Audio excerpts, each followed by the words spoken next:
hate me for saying this, but sometimes it's illogical for people on government assistance to get a job.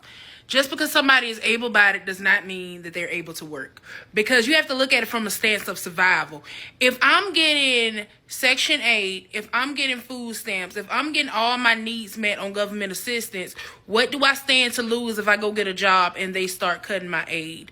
Now I'm homeless. Now I can't afford to pay my bills. Now my kids don't have food, because once you start working, they will start cutting your benefits. And the issue with the system is they don't teach people how to survive without the benefits.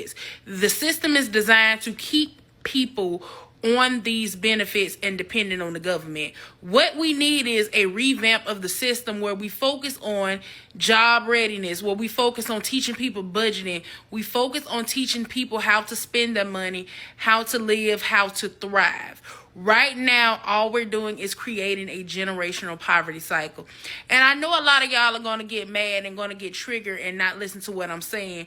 But if you were in a position where you're a single mother with children, right now, you don't have to worry about where your kids are going to live. You don't have to worry about where your kids are going to eat. Would you risk that for the sake of saying you're employed? I don't disagree with her to a certain extent. So she's right and she's wrong. The thing that she doesn't understand, okay, let me start off with the things that she's right about. The thing that she's right about is the fact that the system is incentivized for people to stay on government assistance. And so what they do is they reward in bad behavior. But this comes from the part that she don't realize is that this comes from a long line of neglect from the Democratic Party, which is one of the reasons why we had to get off the Democratic plantation. And then I'm gonna continue to break down some of the points that she said. But the main thing that I think that she's really hitting at that needs to be addressed is the fact that they've incentivized them and tied them to the federal government. And to be honest with you, there's a lot of men that have been having this conversation for a long time.